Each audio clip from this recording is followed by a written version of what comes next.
ये जीवात्मा सदगुरु के द्वारा, ब्राह्मण के द्वारा अपना संदेश परमात्मा तक भेजती है। प्रभु, मैं तो आपका अंश हूं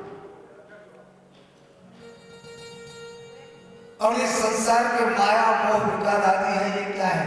बोले यही तो है जरासंध और शिशुपाल की बराती। जरा माने होता है बुढ़ापा और शिशुपाल के बराती कौन है? बोले काम क्रोध लोभ मोह मद मत्सर अहंकार आदि, यही तो बराती है। और ये जीवात्मा रूपी रुक्मिणी का पर्यायी वर्ण करना चाहते हैं। लेकिन जब जीवात्मा परमात्मा के लिए व्याकुल होता है और वो अपने मन का संदेश सदगुरु के द्वारा, ब्राह्मण के द्वारा जब परमात्मा तक भेजता है तो फिर परमात्मा स्वयं चल करके आता है और उन दुष्टों के बीच में से रुक्मिणी का हरण करके उन्हें सदा के लिए अपना लेता है। उसी प्रकार से हम और आप सबको भी रोज भगवान से प्रार्थना करना चाहिए कि प्रभु मैं आपके प्रभु, मेरे साधन में इतना बल नहीं है कि मैं आप तक पहुंच सकूं। आपके घर में जब भी गुरुदेव भगवान आवे, साधु संत आवे, जब भी बैठो, बस उनसे एक ही प्रार्थना करना चाहिए कि ये बताओ प्रभु, भगवान कैसे मिलेंगे? भगवान तक मेरा प्रणाम पहुंचा दो।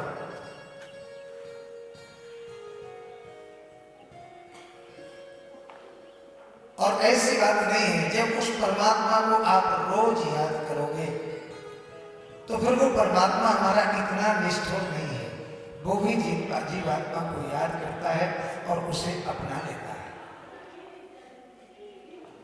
आपको भी अपनाएगा।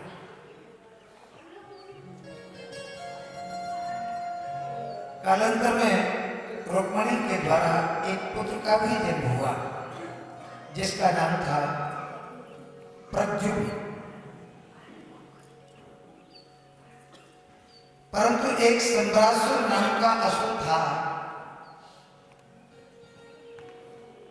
इसे श्राप लगा हुआ था कि द्वारकाधीश के प्रथम पुत्र के द्वारा ही तेरी मृत्यु होगी। ये तो सावधान था। जैसे रुक्मिणी के उधर से बालक का जन्म हुआ तो इसने उस बालक का अपहरण करके और समुद्र में फेंकवा दिया। एक मछली ने उस बालक को निगल लिया। कौन करेगा, कैसे होगा? ठीक उसी समय भोले बाबा ने कामदेव की पत्नी रति को बुलाया और कहा, देवी जाओ, मेरा साप था तुम्हारे पति को, मेरे क्रोधाग्नि से जलकर के वो राख हो गए थे। उस समय तुमने हमसे प्रार्थना करी थी कि भोले बाबा हमारे पतिदेव हमें सदैव कब प्राप्त होंगे। अच्छा, कैमरा में स्टैंड में वाले कैमरा में कैमरा लगाओ। तब मैंने तुम्हें वरदान दिया था।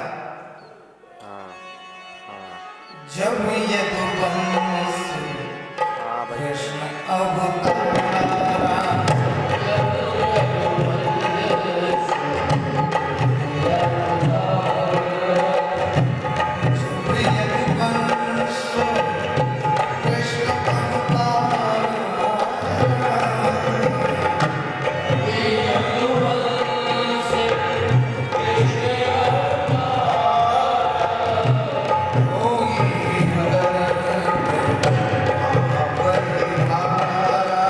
Oh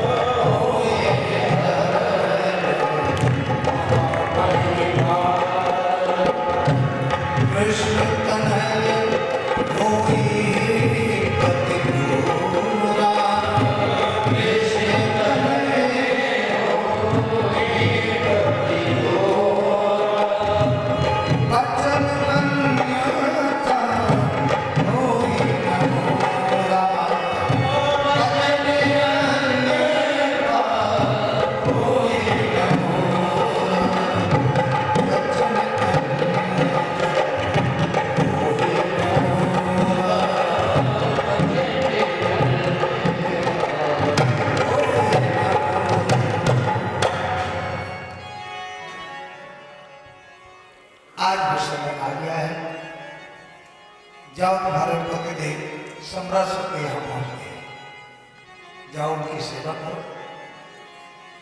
रति ने एक साधारण स्त्री का वेश बनाया और सम्रासुर के दरबार में पहुंच गई। रोने लगी। सम्रासुर ने पूछा, क्यों रो रही हो, क्या दुख है? रति ने कहा, महाराज मैं अनाथ हूं, मेरा कोई नहीं। अरे तुम्हारा कोई नहीं है ना? तो बोले क्या चाहते हो? बोले आपके यहाँ शरण चाहते हो। तुम क्या काम करना जानती हो? बोले जो आप आदेश देंगे वो करूंगी। तो बोले हमें अभी अभी एक बालक मिला है, क्या तुम उसका लालन पालन कर सकती हो? अरे महाराज वो तो हमें बहुत बढ़िया आता है, बालकों को संभालना तो हमें अच्छी तरह जानते हैं। सो उस बालक को रति को ही दे दिया और कहा, लो इसकी जिम्मेवारी तुम्हारी है। रति प्रसन्न होगी। रति उस बालक का लालन पालन करने लगी। अब रति तो रति है। उन्होंने अल्प समय में ही रसायन विद्या के माध्यम से अति शीघ्र प्रद्युम्न को युवक बना दिया और समस्त मायावी विद्याओं में भी निपुण कर दिया, युद्ध कौशल में भी दक्ष बना दिया। अब जब सयाने हो गए प्रद्युम्न, तो रति के भावों में परिवर्तन दिखाई देने लगा। एक दिन प्रद्युम्न ने कहा, मां तुमने मेरा लालन पालन तो एक माता की तरह किया है, परंतु हम देख रहे हैं बहुत समय से कि मातृभाव व्यतिक्रम वर्तते कामनी यथा। आप कामनियों जैसे हाव भाव प्रदर्शित करती हैं और मातृभाव का व्यतिक्रम करती चली जा रही है, कारण क्या है? तब उसने कहा, महाराज आपको पता है कौन है? आप कौन है? हाँ बोले, मैं सम्रासुर का बेटा हूं। बोले वाह महाराज, अभी आप सम्रासुर का बेटा माने बैठे। बोले तो मैं कौन हूं? अरे आप सम्रासुर के बेटा नहीं है। बोले तो बोले भगवान नारायण से कहा, आप भगवान नारायण द्वारकाधीश कृष्ण के पुत्र हैं। क्या कहा? मैं द्वारकाधीश का बेटा हूं। बोले और क्या? फिर मैं यहां कैसे आ गया? अरे बोले इस दुष्ट असुर ने तुम्हारा हरण करके तुम्हें समुद्र में फेंकवा दिया। समरण हरते गृहा, प्रसूति का ग्रह से हरण करके समुद्र में फेंकवा दिया। तुम्हें एक मछली ने निगल लिया और वो मछली एक मछुआरे के जाल में फंस गई और उस मछुआरे ने उसी मछली को दे दिया सम्रासुर के यहाँ। उसका पेट चीरा, स्वाब निकल गया।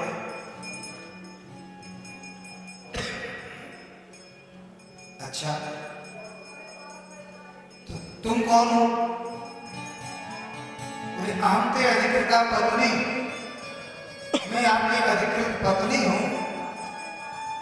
वो कैसे? और बोले आप कामो भगवान प्रभु, आप साक्षात कामदेव हैं। याद करो, भोले बाबा की क्रोधाग्नि से आप जलते राख हो गए थे, अनंत हो गए थे। आपको जन्म लेते ही भोले बाबा ने हमें सब कुछ बता दिया। सो मैं छद्म में आकर साधारण स्त्री के रूप में तुम्हारी सेवा करने लगी। आप ये मत सोचे कि आपसे कोई अपराध हो रहा है या मैं कोई अपराध कर रही हूं। प्रद्युम्न बोले, ओहो तो ये बात है, इसने हमें समुद्र में फेंकवा दिया। अभी बताता हूं। सो मेरे दरबार में ही ललकारने लगे जाके, है सम्रासुर देख तेरे सामने कौन खड़ा है। सो सम्रासुर मुस्कुरा के बोला, पता है मेरे टुकड़ों पर पलने वाला मेरा दास खड़ा है। अरे बोले दास नहीं खड़ा है, तेरा काल खड़ा है। पहचान मुझे, मैं वही रूप मणिनंदन प्रद्युम्न हूं, जैसे तूने कुशुत का ग्रह से अपहरण करके और सुमत में फुका दिया था। मुझे एक मछली ने निगल लिया था, उसके माध्यम से मैं तेरे यहाँ आ गया। अब तो महाराज इसके पसीना छूट गए, राम नाम लिखो तो इसे कहती है होनी। आप ना आवे काहे पे काहे कहाँ ले जाए, हमें क्या पता था कि मेरा काल मेरे ही घर में कर रहा। अब तो हो गया हमारा घनघोर युद्ध आरंभ, और उस युद्ध में प्रद्युम्न के द्वारा सम्रासुर मारा गया, और प्रद्युम्न अपनी पत्नी रति को लेकर के द्वारका पहुंचे। जो द्वारका में पहुंचे, द्वारका में तो भगवान का बड़ा दिव्य स्वागत हुआ।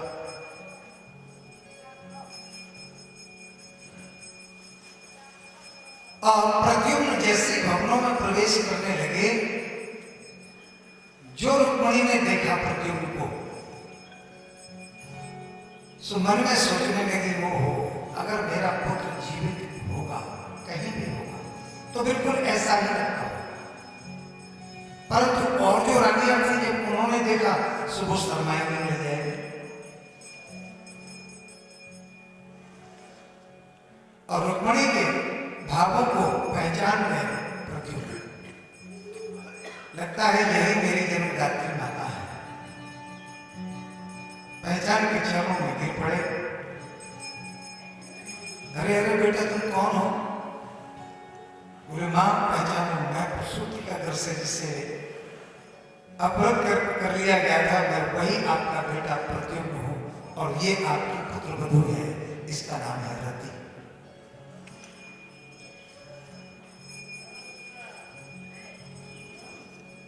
इतने में नारद जी प्रकट हो गए। नारद जी ने मोहर लगा दी, प्रमाणित कर दिया। बोले प्रभु, मैं प्रमाणित करता हूं कि ये आपका ही पुत्र है। अब तो पूरी द्वारका में खुशी की लहर दौड़ गई। देखो तो प्रसूति का गृह से नवजात शिशु गायब हुआ, और जब मिला भी वर्षों के बाद, तो पुत्रवधू के साथ मिला। पूरी द्वारका में खुशी। परीक्षित ने कहा, गुरुदेव आपने अभी भी कहा कि जो और रानियां थी वो शर्मा क्यों ले जाने, क्या भगवान के और भी विवाह हुए थे क्या? अरे बोले 2-4 विवाह भय थे क्या? बहुत विवाह हुए। अच्छा महाराज, तो 2-4 विवाहों की और चर्चा सुनाई दे। आप बोले भाई ज्यादा नहीं सुनाएंगे, क्योंकि 11 बजे कथा को विश्राम है। प्रसंग तो इतने हैं कि आज के बाद 7 दिन कथा और चलेगी, तब कथा के प्रसंग कुछ हो पाएंगे। भागवत में जो स्तुति प्रकरण आता है, वो इतना विस्तृत है कि बड़े बड़े विद्वान लोग एक एक श्लोक पर महीनों होते लगाते हैं, महीनों व्याख्या करते हैं, और उसकी थाह नहीं ले पाते हैं। ये तो अथाह सागर है।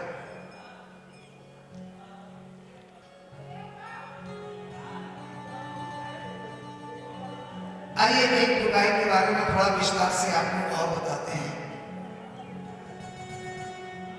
भगवान का एक विवाह है जामवंत जी की बेटी से भी हुआ है, जामवती से।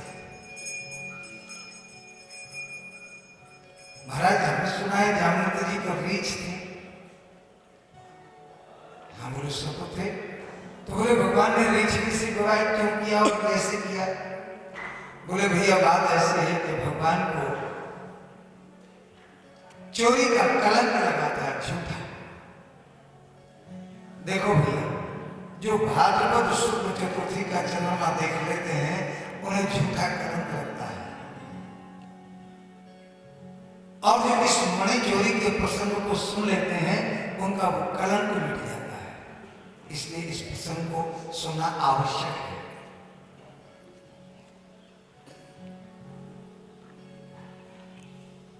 एक सत्राजित नाम का राजा था।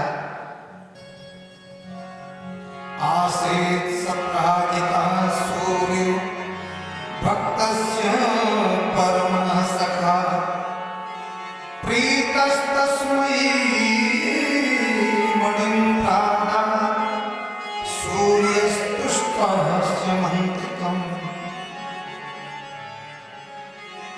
इसने भगवान सूर्यदेव की तपस्या करी। भगवान सूर्यदेव ने प्रकट होकर के इसे स्यवंतक नाम की मणि प्रदान की। कहा जाओ राजा की मणि ले जाओ, इसका ऐसा अद्भुत चमत्कार होगा कि ये जहां भी रहेगी वहां कभी भी अकाल दुकाल नहीं पड़ेगा, और ये रोज 8 भार सोना दिया करेगी प्रतिदिन। सत्याजित बड़ा प्रसन्न उस मणि को पहन करके घर चला आया, और उसी मणि को पहन करके एक दिन पहुंच गया द्वारकाधीश के दरबार। द्वारका वासियों ने जब इसे देखा सत्याजित को, बड़े प्रसन्न हुए। बाप रे, बड़े गजब की मणि लेके आए हो, कहां से मिली है? अच्छा ये मणि जरा हमारे द्वारकाधीश को पहना ना, देखिए कैसे लगते हैं उस मणि को पहन के। सो सत्याजित नाराज हो गया, क्यों तुम्हारे द्वारकाधीश को क्यों पहना दे, हमें क्या पहनना नहीं आती है? अरे हमने सूर्य भगवान की तपस्या करी है, उन्होंने वरदान में हमें मणि दी है, हम द्वारकाधीश को काय को पहना दे? दरबारियों ने कहा भैया तुम्हारी मर्जी है, हम तो वैसे कहा था पहनाना हो पहनाओ, ना पहनाना हो मत पहनो। ये पैर पकड़ता हुआ घर वापस चला आया। एक दिन इसका भाई प्रसेन बोला भैया ये मणि आज हमें पहना दोगे? भाई उसने सोचा छोटे भाई तो है, कोई बात नहीं पहन लो भैया। मणि प्रसेन को पहनाया। प्रसेन उस मणि को पहन करके घोड़े पर सवार होकर शिकार करने के लिए निकल पड़ा। जो जंगल में पहुंचा, अचानक किसी सिंह ने कर दिया आक्रमण, तो सिंह के द्वारा ये तो मारा गया। इसका घोड़ा भी समाप्त हो गया, घोड़ा भी मर गया, और उस मणि को सिंह ने निगल लिया। वो मणि सिंह के पेट में चली गई। सिंह जंगल में चला जा रहा था, सामने से चले आ रहे थे जामवंत जी। तो जो जामवंत जी को देखा सो सिंह ने करी गर्जना, और जो सिंह ने गर्जना करी, सिंह का मुख खुला, उसके अंदर से प्रकाश निकला। जामवंत जी ने देखा कि इस शेर के मुंह में से प्रकाश कहां से आ रहा। जामवंत जी आगे बढ़े और शेर के दोनों जबड़ों को पकड़ा और बीच से छीन दिया। जामवंत जी तो बड़े बलवान हैं, और इसके पेट में जो मणि थी वो मणि निकाली।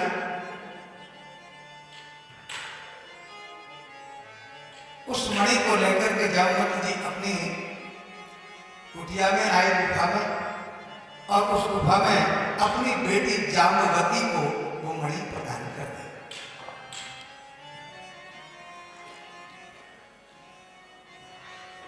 अब जब 2-4 दिन प्रसन्न नहीं लौटा, तो सत्याजित को लगा कि शायद द्वारका वासियों को हमने मणि देने से मना कर दिया था, इसलिए उन्होंने हमारे भाई को मरवा दिया और मणि को छीन लिया। अब भाई वो धन संपन्न है, बल संपन्न है, उनका कोई बिगाड़ भी क्या सकता है। एक दिन ये अपनी पत्नी से बोला, देखो देवी आजकल पहनने ओढ़ने का जमाना नहीं रहा, अब बताओ इतने बड़े द्वारकाधीश कहलाते हैं और हमारी मणि पर नियत खराब हो गई, हमारी मणि को छीन लिया और वह भाई को मरवा दिया, भाई की हत्या करवा दी। लेकिन देखो देवी इस बात का हमारे पास कोई ठोस प्रमाण नहीं है, तुम काऊ से कहियो मत। और एक बात आपको बता दें, हमसे कोई नाराज मत होना, हमने सुना है ऐसा कि माताओं बहनों के पेट में बात बहुत कम पचती है। बोलो जय श्री कृष्ण। हम आप लोगों की बात नहीं कर रहे हैं, तो और जगह अच्छा वैसे चाहे ना कहें, और अगर आपने ये मना कर दिया कि ये बात किसी से मत कहना तो फिर भगवान ही मानेंगे। जब तक सुनाने देंगे बीमार पड़ जाएंगे। 2-4 दिन तो नहीं कहा और जब पेट दुखने लगा अब बात पचे ही ना। सो पहुंच गई अपनी पड़ोसियों के पास 17 दिन की घरवाली और जाकर के बोली, हे बहन देख तू हमारी सच्ची सहेली है, पक्की सहेली। जैसे एक बात तो आपको बताया रही तुम काउ से कही हो मत। हाँ मैं काउ से ना कहने वाली, तेरी आज तक बात मैंने काउ से कही है, बता कहा बात है। अब बोले बताओ कितने बड़े द्वारकाधीश बने फिरते हैं और हमारे देवर जी को मरवाए दियो और मणि को छीन लियो। सच्ची बात है, आजकल पहनवे ओढ़वे को तो जमाना ही ना हो। लेकिन देख बहन तू मेरी खास सहेली है, जैसे तुमको बताई रही आज तक मैंने काऊ में ना बताई, तुम काऊ से कहियो मत। बोले बहन जैसे तूने काऊ से ना कही ऐसे मैं काऊ से कह दूंगा। बोलो जैसे 2-4 दिन तो मैंने ना कही। जब बहू को पेट खराब होने लग गयो तो बहू अपनी पड़ोसियों के पास पहुंच गई। ए बहन तुम्हें कुछ मालूम नहीं था? कहा बात था? अरे बोले एक दिन 17 दिन की घरवाली हमारे घर आई थी और वो हमसे बताई रही थी कि बाकी देवर को द्वारकाधीश को मरवा दियो और मणि को छीन लियो।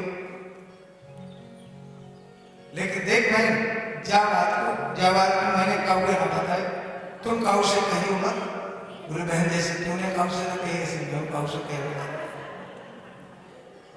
2-4 दिन बाद वो अपनी पड़ोसियों के पास पहुंच गई। ऐसे महाराज होते करने जपन जनाहा कानो कान बात फैलते पूरी द्वारका में फैल गई।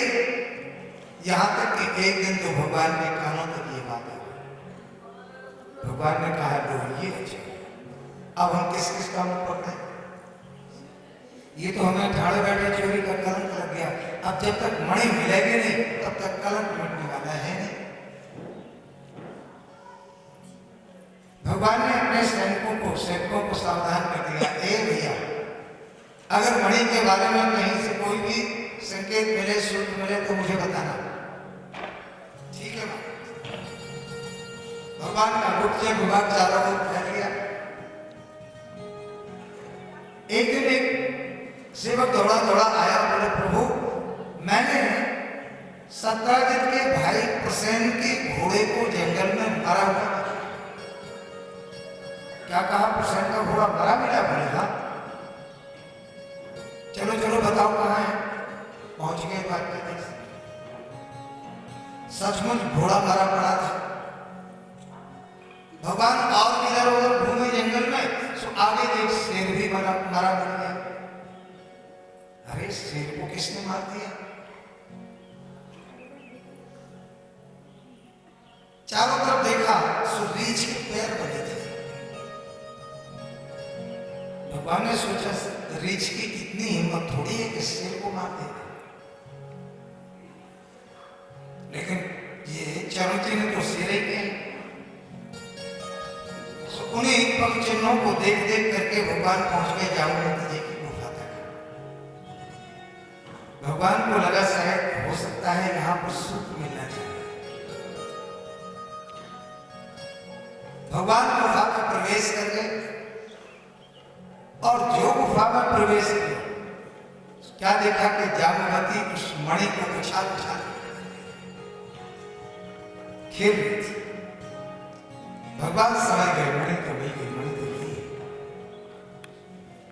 यहां तक कैसे आ गई मणि?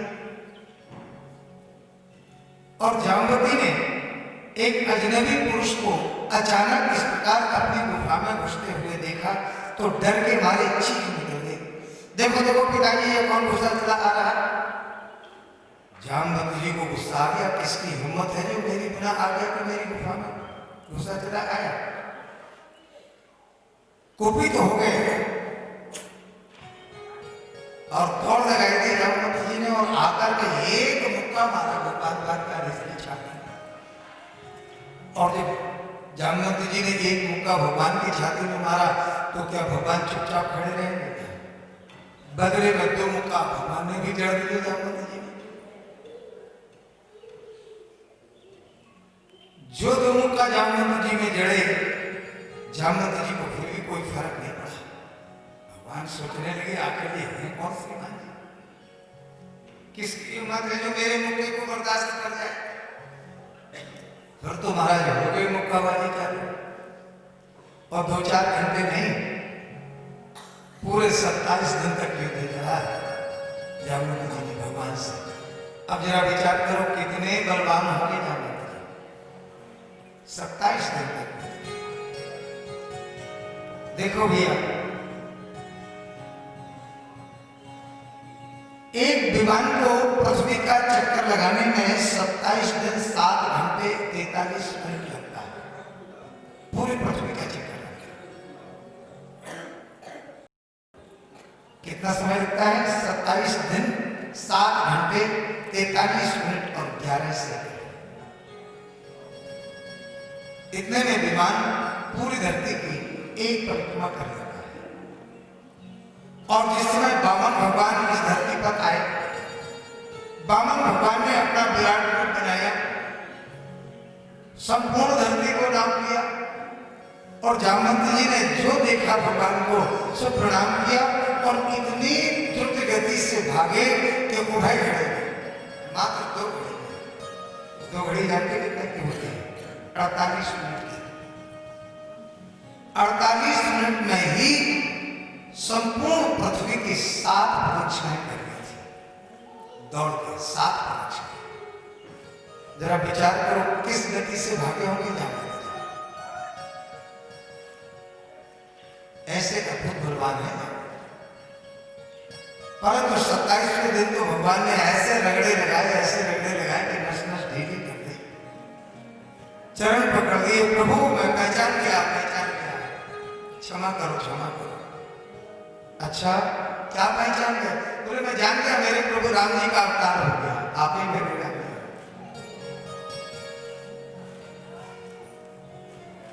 परीक्षित ने पूछा गुरुदेव ये कैसे पहचान लिया कि ये हमारे राम जी हैं? बाबा सुखदेव कहते हैं परीक्षित, जिस समय भगवान राम धरती का भार दूर करके लंका का राज्य विभीषण को देके और जगदम्बा माता जानकी को लेकर के अयोध्या वापस आए, भगवान का राज्याभिषेक हुआ।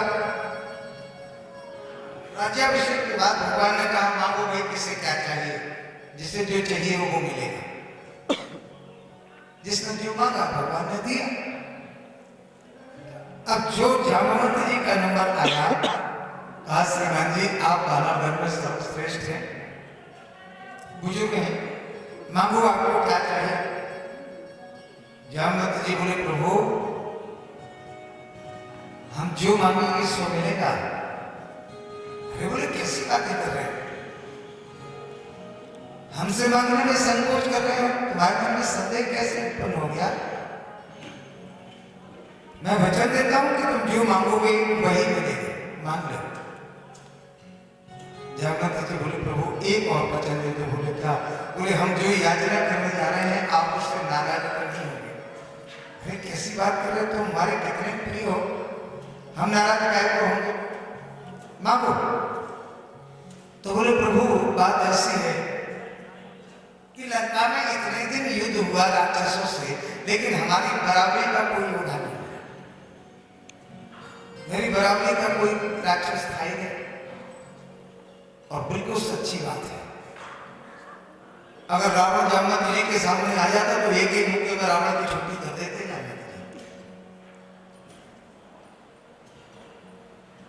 जामवंत जी। बोले प्रभु मेरा राक्षसों से युद्ध करके मन नहीं भरा। सो भगवान को हंसी आई, भैया तो क्या हमसे रोने का मन है? जामवंत जी हाथ जोड़ के बोले प्रभु नाराज मत होइएगा, अब जो मन में थी सो कह दे। भगवान धीरे से बोले कान न देखो भैया जामवंत, इस समय तुम सेवक के रिश्ते में बंधे हो और हम स्वामी के रिश्ते में बंधे हो। सेवक और स्वामी का युद्ध न्याय विरुद्ध माना जाता है, इसलिए अगर तुमने ये वचन मांगा है तो हम तुम्हारा अवश्य पूरा करेंगे, तुम्हें वचन दिया है, परंतु आज नहीं, आगे चलकर जब हम द्वापर में आएंगे तब तुम्हारा मनोरथ पूरा करेंगे।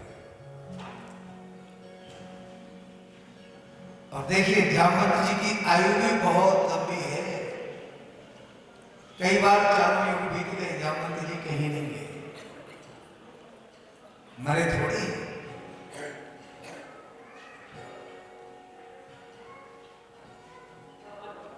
इस प्रकार से आज भगवान ने 27 दिन जामवंत जी से युद्ध किया, तो जामवंत जी पहचान गए कि कौन हो सकता है मेरे प्रभु के अलावा इतना सामर्थ्यवान जो मुझसे इस प्रकार युद्ध करे। पहचान गए आप ही मेरे प्रभु राम जी हो। लेकिन भगवान मुस्कुरा के बोले चलो अच्छा हुआ पहचान तो गए। बोले प्रभु ये बताओ अचानक आपका आना कैसे हुआ? अरे बोले भैया क्या बताएं, इस मणि के चक्कर में यहाँ तक आना पड़ा।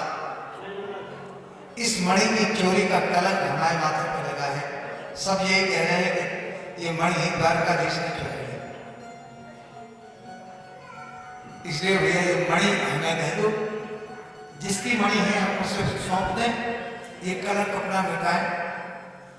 जामवंत जी बोले प्रभु ये मणि तो मैं नहीं दे सकता। क्यों नहीं दे सकते हो? बोले इसलिए नहीं दे सकता प्रभु कि पिता एक बार अपनी बेटी को जो वस्तु दे देता है फिर उससे वापस थोड़ी लेता है, वो तो बेटी की हो जाती है। और ये मणि हमने अपनी बेटी को प्रदान कर दी, अब इस मणि पर हमारा अधिकार थोड़ी है, तो बेटी की होगी। भगवान बोले तो भैया कुछ भी हो हम मणि को लेके जाएंगे, बिना मणि को तो हम जाने वाले हैं।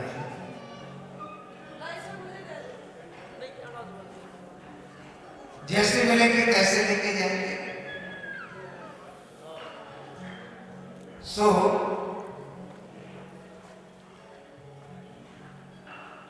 जामवंत जी बोले तो फिर उसका एक ही उपचार है। बोले क्या? एक ही समाधान है। प्रभु आप मेरी बेटी जाम्बवती के साथ विवाह कर लो तो मेरा भी काम बन जाएगा और आपका भी काम बन जाएगा। दहेज नहीं आपको पड़ेगी। तो बोले भैया वो आपका जैसी तुम्हारी मर्जी।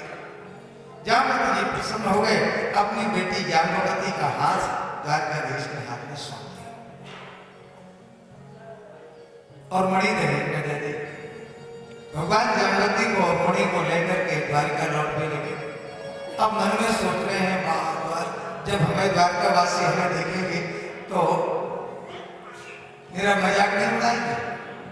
प्रभु जी रीछनी काय को पकड़ लिया, क्या मदारी का खेल करना है क्या? और खेल भी करना होगा तो बंसी तो हमें बजाना आती है, डमरू भोले बाबा से बजाना सीख लेंगे। भाई मदारी लोग आते हैं, बंसी बजाते हैं, डमरू बजाते हैं, भीड़ इकट्ठी करते हैं, रीछों को नचाते हैं, कभी बंदरों को नचाते हैं।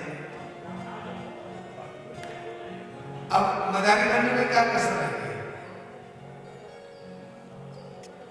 लेकिन वो तो ठीक है, मदारी तक तो गनीमत है, लेकिन ये द्वारकावासियों को ये पता चलेगा कि हमने विवाह कर लिया है इससे, तो लोग क्या सोचेंगे मेरे बारे में? क्या हो गया आप लोगों को? रीछनी से विवाह करके बैठे हैं? अब क्या करें? उपाय ढूंढ रहे हैं। भगवान चलते चलते जाम्बवती से बोले, जाम्बवती बोले हाँ प्रभु। बोले एक बात बता। बोले हाँ बताओ। बोले तुम बहुत सुंदर हो। क्या कहा प्रभु? मैं आपको सुंदर लग रही? बोले बहुत सुंदर। बोले प्रभु कृपा है आपकी। भगवान बोले देखो देखिए, महलों में राजभवनों में कैसे रहा जाता है ये तुम्हें मालूम तो है। तुम तो जंगल में रहने वाले हो, वन्य संस्कृति में पली खुशी। बोले प्रभु आप जैसा जैसा हमें आदेश देंगे मैं ठीक वैसा ही वैसा करूंगी। कुछ दिनों में राजभवनों का रहना भी सीख जाऊंगी। भगवान बोले तो सुनो, हमारे यहाँ की परंपरा है कि जब पहली बार बहू रानी आती है तो उनकी अगुवानी की जाती है। तुम यहीं रुको, मैं अभी तुम्हारे स्वागत की तैयारी करता हूं। तो जैसे आज्ञा प्रभु। और बोले तुम्हें पता नहीं है हमारे यहाँ घूंघट की प्रथा है, इसलिए लो मेरा ये उत्तरी वस्त्र ओढ़ दो और लंबा सा घूंघट लटका दो। अब जामवती ने 1.5 हाथ को लंबा घूंघट लटकाई दिया। अब सोचो, आप विचार करो, रीछ को मुंह कैसे हो, और कोई भी 1.5 हाथ को घूंघट लटकाई दिया, कैसी लग रही होगी? भगवान को मनी ही मन बड़ी हंसी आ गई। बोले क्या करना, किस समस्या है, फंस गए। बोले देखो, जब तक हम इशारा न करें तब तक घूंघट मत खोलियो, ठीक है? अब भगवान द्वारकाधीश राजभवनों में आए। जो रुक्मिणी के रानी के भवन में प्रवेश किया,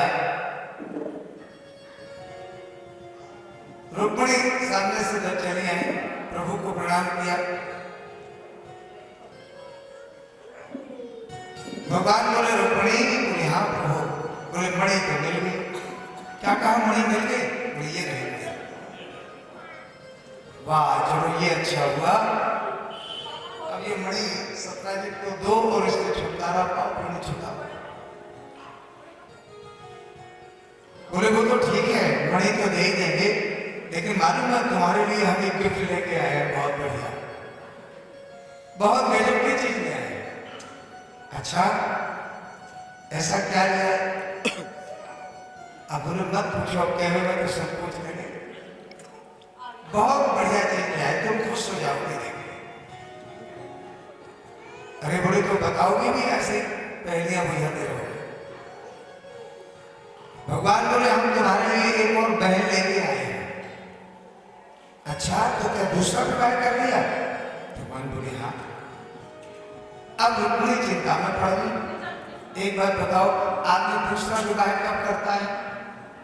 या तो पहली पत्नी के बेटा ना हो, संतान ना हो, तो वंश वृद्धि के लिए दूसरा विवाह करता है, अथवा वो बहुत रूपवान और गुणवान होगा तो वो दूसरा विवाह करता है, अथवा संपत्ति का प्रलोभन होगा तो वो दूसरा विवाह कर लेता है।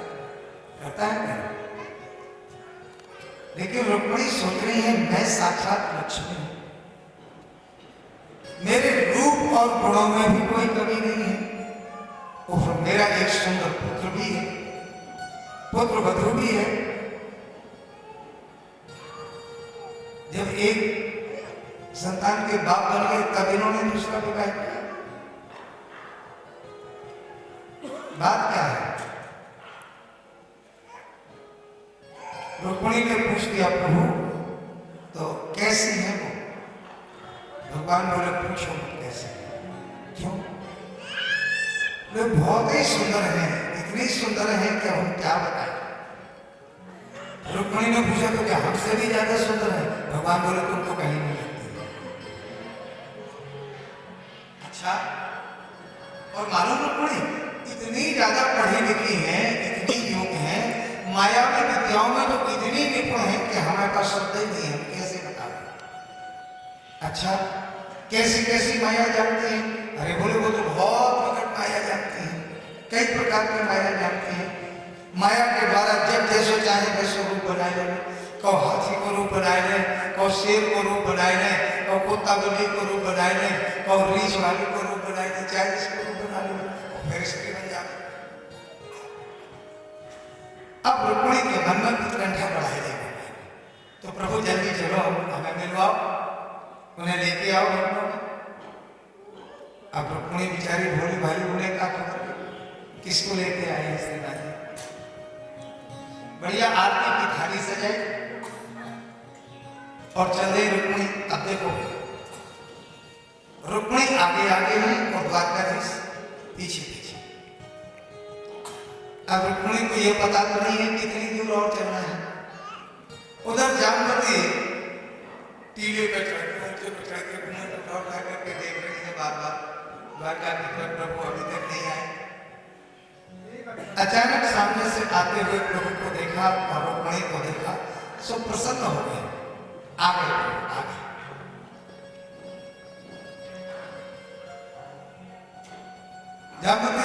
जामवती जी बड़ी प्रसन्न। अब देखो, जो पास में आए, थोड़ी दूर रह गए जामवती, इतने में भगवान बोले, ए रुक्मिणी रुको रुको रुको। बोले प्रभु क्या बात है? बोले देखो देखो वो क्या खड़ा है सामने, दिखाई दे रहा है? बोले प्रभु ये तो कोई रीछ है। अरे रीछ नहीं ना है, ये कितनी गजब की सुंदर स्त्री बनी खड़ी है। अब रीछ नहीं, तुम्हें देख के रीछ नहीं को रूप बनाएगी, तुम्हें डराएगा क्या? अब कहो देखते देखते हाथी का रूप बनाएगा। हमने तुम्हें पहले बताया दिया है कि वो तो बहुत माया में विद्याओं में निपुण है।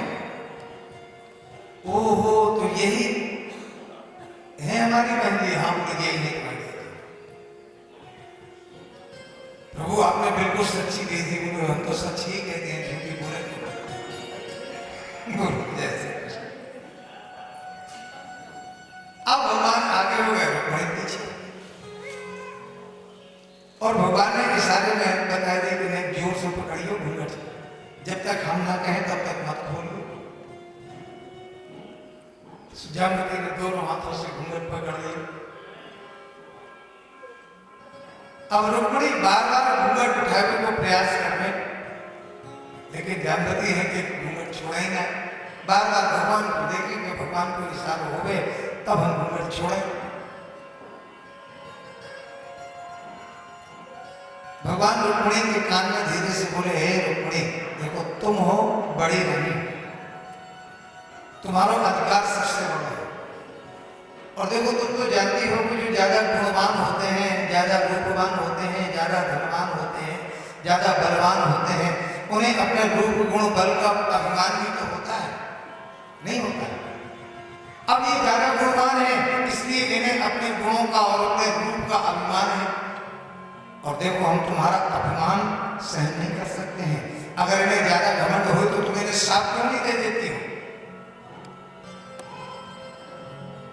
अच्छा प्रभु, देखो इन्होंने तुम्हारा अपमान किया है, ये घूंघटे नहीं छोड़ रही है, इन्हें अपनी सुंदरता पर ज्यादा घमंड है। सो रुक्मिणी के मुंह से निकल गया, है नहीं तुम्हें अपने रूप और गुणों का ज्यादा अभिमान है, जाओ मैं तुम्हें श्राप देती हूँ कि जैसे मैं हूं वैसे तुम भी हो। जहां से इतना कहा कि जो जामवती रीछनी थी, सुंदर यौवन संपन्न हो गई, बिल्कुल रुक्मिणी जैसे भगवान मुस्कुरा के बात बन रही। भगवान ऐसे विचित्र कौतुकी है ना, विचित्र नाटक करते हैं। जामवती को लेकर के राजभवनों में आए, भरे दरबार में बुलाया सत्राजित को, और उस मणि को सौंप के कहा, लो भैया ये संभालो अपनी मणि, तुमने हमें झूठा कलंक लगाया था। मणि जहां मिली है हम प्रमाण पत्र साथ में लेके आए हैं, विश्वास ना होगा तो पूछ लो। आपको महाराज पूरी द्वारका में सत्राजित जौन गली से निकल जाए, गालियन की बौछार होने लग जाए। राम राम देखो तो कितना दुष्ट है, कितना मूर्ख है, कितना पापी है। द्वारकाधीश को मणि चोरी का कलंक लगाया। अरे भगवान के पास क्या कमी थी जो इसकी मणि चुराते? एक दिन तो सत्राजित रोता रोता आया और भगवान के चरणों में गिर पड़ा। अरे बोले भैया क्या बात है? सत्राजित बोला, प्रभु हमें लगता है अब हमको गाली सुन सुन के मर जाएंगे। जिस गली में जाते हैं गालियों के अलावा कुछ भी सुनाई नहीं देता। तो बोले भैया हम क्या करें, किस किस का मन पकड़े, जो किया है सो भोगो। बोले प्रभु गालियों से बचने का एक उपाय है मेरे पास। बोले कौन सा उपाय है? बोले आप मेरी बेटी के साथ विवाह कर लो तो फिर मैं आपका रिश्तेदार बन जाऊंगा, मैं आपका दामाद बन जाऊंगा, फिर हमें कोई गाली, मैं आपका ससुर बन जाऊंगा, फिर कोई गाली नहीं देगा। बोले तो भैया को तुम जाओ। सो सत्राजित ने अपनी बेटी सत्यभामा का विवाह भी भगवान के साथ कर दिया। ये मणि के चक्कर में 2 विवाह हो गए भगवान के, हो गए कि नहीं? एक दिन की बात, एक सत्यधन्वा नाम का राजा था। ये सत्यभामा से विवाह करना चाहता था, और जब सत्यभामा का विवाह सत्राजित ने द्वारकाधीश से कर दिया तो ये नाराज हो गया। एक दिन आधी रात में घर में घुस गया और जाकर के हत्या कर दी सत्राजित की और मणि को छीन लिया। अब तो प्रातः होते ही हल्ला मच गया, किसी ने सत्राजित की हत्या कर दी, सत्राजित की हत्या कर दी। सत्यभामा को बड़ा क्रोध हुआ, बोले प्रभु कुछ भी हो, पिता के हत्यारे को तो पकड़ के रहना। भगवान ने गुप्तचर विभाग को आदेश दिया और भरी दरबार में घोषणा कर दी कि देखो, जिसने भी सत्राजित की हत्या करी है और मणि को चुराया है, मैं जानता हूं कि संभवतः मणि के लिए ही चोरी की है, हत्या की गई। और अगर वो अपना अपराध राजी राजी स्वीकार कर लेगा तो मैं क्षमा कर दूंगा, और अगर अपराध स्वीकार नहीं किया तो फिर हमें टेढ़ी उंगली करना भी आता है, फिर उसकी खैर नहीं है। पूरी द्वारका में शोर मच गया। प्रभु ने ऐसे ऐसे प्रतिज्ञा की है, ओ अब किसकी मजाल है? सत्यधन्वा को घबरा गया, आधी रात में पहुंच गया अक्रूर जी के पास। अक्रूर जी के भवन की कुंडी खटखटाने लगा। अक्रूर जी उठ करके आए, सो अक्रूर जी के चरणों में गिर गया सत्यधन्वा। महाराज हमें क्षमा करो, हमने ही मारा है सत्राजित को और हमने ये मणि छीन ली। ये मणि आप संभालो, बस द्वारकाधीश से हमारी रक्षा कर दो।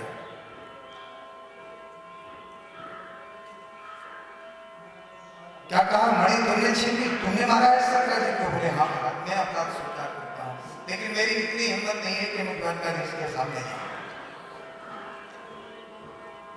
बोले कहाँ है मणि, दिखाओ। सो मणि बोले ये रही मणि। अक्रूर जी ने वो मणि ली और इसको एक डांट लगाई। बोले मूर्ख, भगवान से अपने बचने के बारे में सोचता है? अरे बचना है तो जल्दी भाग इधर से, जैसे भी वो अपने प्राणों की रक्षा कर, छोड़ दे द्वारका। ये भागने लगे। इतने में एक सेवक ने दौड़ करके भगवान को बताया, प्रभु मैंने अभी अभी अपनी आंखों के सामने सत्यधन्वा को भागते हुए देखा जंगल के। भगवान समझ गए कि शायद मणि इसी के पास।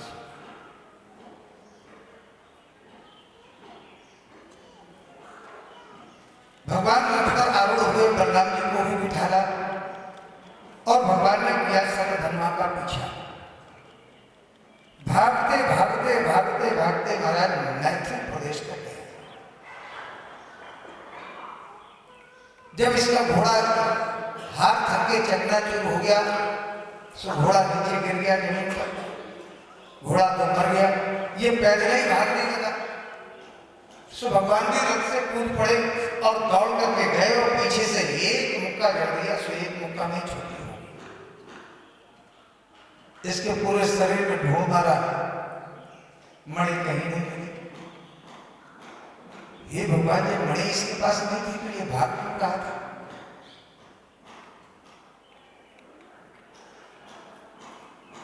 भगवान लौट करके रथ के पास आए।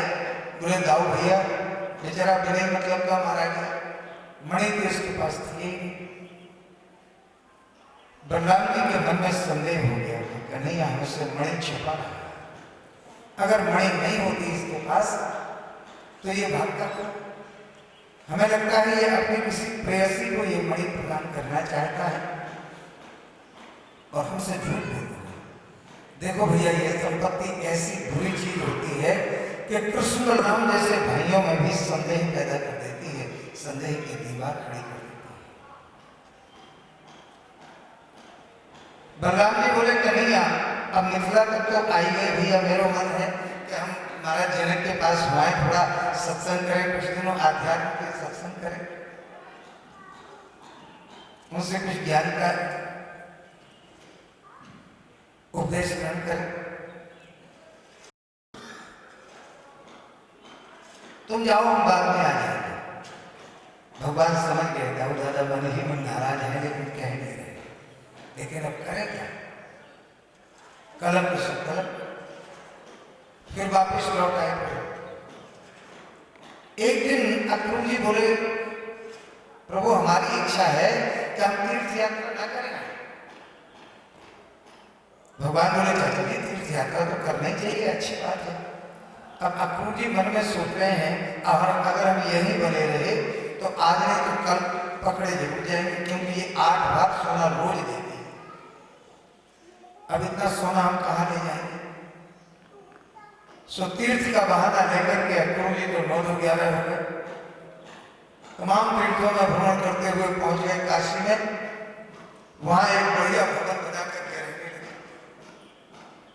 और जब बहुत सारा स्वर्ण इकट्ठा हो गया तो अक्रूर जी ने यज्ञ करना आरंभ कर दिया। और जो आचार्य ब्राह्मण लोग आते हैं उन्हें स्वर्ण दान ही देते हैं। जितने अतिथि जितने संत महात्मा भोजन के लिए आते हैं उन्हें सोने की थाली, सोने की कटोरी, सोने का गिलास, सोने का लोटा सब पर बिठाना, महाराज भोजन प्रसादी हो जाए। बोले प्रभु भूख तो लगी है, भोजन तो पाएंगे। भगवान ने प्रसादी बनवाई और महात्मा को जो परसना चालू किया। महात्मा बोले प्रभु हम तो अपने पात्र में भोजन पाएंगे। ठीक है अपने पात्र में पालो। अब महात्माओं ने निकाली सोने की थाली, सोने का लोटा, सोने का गिलास, सोने की कटोरी,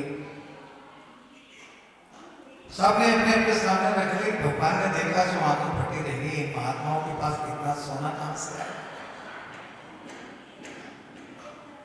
इतने मूल्यवान पात्र।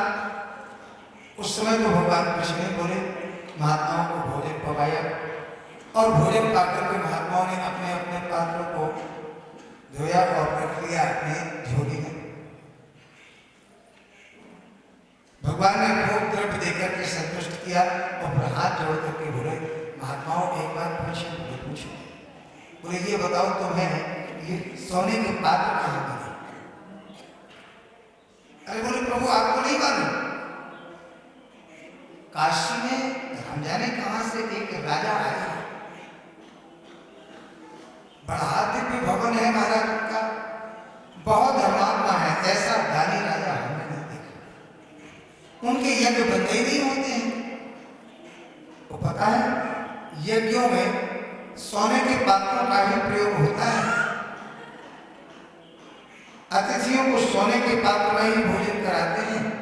हम महात्माओं को भी इन्हीं पात्रों में भोजन कराया था और जिसे भोजन करा देते हैं उसके पात्र वापस थोड़ी देते हैं, उन्हीं ने तो दिए हैं। अच्छा क्या नाम है उनका? बोले उनका नाम है अक्रूर जी महाराज, सुभोपाल चौक। अरे ये यज्ञ कब से करने लगे? अरे इनके यहाँ तो मेरे घर से, मेरे राजभवन से जब राशन जाता था तब इनकी भोजन की प्रक्रिया चलती थी। आज इतना सोना इनके पास कहां से आ गया कि ये सोने के पात्र दान करने लगे? लगता है मणि का कोई ना कोई स्रोत इनके पास अवश्य। महात्मा तो चल दिए। एक बार द्वारकाधीश प्रभु ने अपना रथ तैयार किया और चल दिए काशी और ब्रह्म मुहूर्त में पहुंचे सवेरे। अक्रूर जी सो के नहीं देख पाए और भगवान पहुंच गए। भगवान ने खटखटाई दी कुंडी, मुंह से नहीं बोले भगवान, केवल कुंडी खटखटाई। जब बार-बार कुंडी खटखटाई तो अक्रूर जी निकल करके बाहर आए और जो बाहर आए द्वारकाधीश को खड़ा देखा सो पैरों के नीचे की धरती खिसक गई। घबरा गए और चोर की दाढ़ी में तिनका।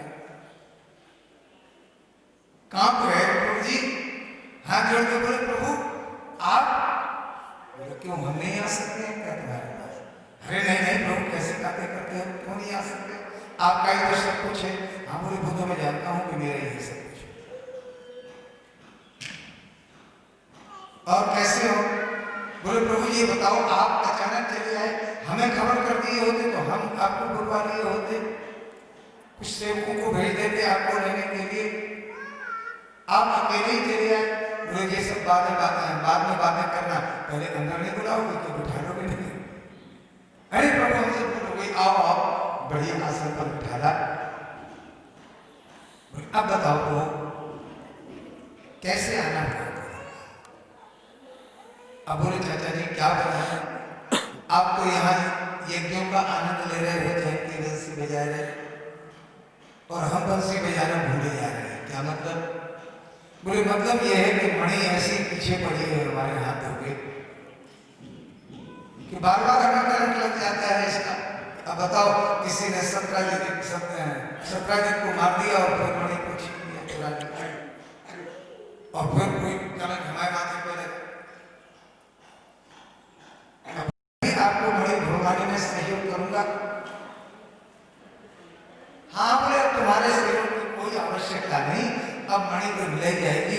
चाचा जी आपको तो पता है हमारा स्वभाव आप भली भांति जानते हो कि अगर सीधी अंगुली से काम नहीं चलता है तो भ्रमण टेढ़ी उंगली करना भी आता है।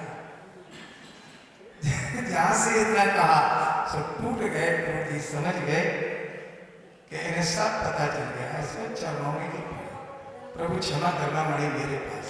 क्या कहा चाचा जी आपके पास है मणि? बोले मेरे पास। अच्छा बताओ बताओ कहाँ है? दौड़ करके गए, वस्त्रों में लेटे हुई मणि लेकर आए और भगवान को सौंप दी। ये नहीं मणि। भगवान बोले अरे चाचा जी ये मणि हमें नहीं चाहिए, मणि तुम ही रखो, हमें मणि से क्या लेना देना, हमारे पास खाने में कोई कमी है क्या? इसलिए ये मणि तुम ही रखो। अरे हमारे चाचा जी होंगे, हमारे पास है सो, तुम्हारे पास है सो, बस तुम तो सिर्फ द्वारका चल के इतना वर्ष सबके सामने कह दो कि ये मणि मेरे पास था। और बोले प्रभु मैं तो सत्राजित को मारने वाले को भी जानता हूं। तो बोले हमें मत बताओ, तुमको ये सब दरबार में कह देना जाके। अब देखो भगवान दंड भी देते हैं तो कैसा देते हैं। चाचा जी भी कर रहे हैं और पूरी सभा के सामने, पूरी द्वारका वासियों के सामने पोल भी खोल रहे हैं। यही तो भगवान का सजा देने का विचित्र ढंग है।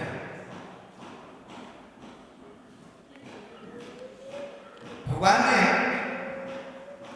भरे दरबार में सबको इकट्ठा किया। बोले भैया ये रहे चाचा जी,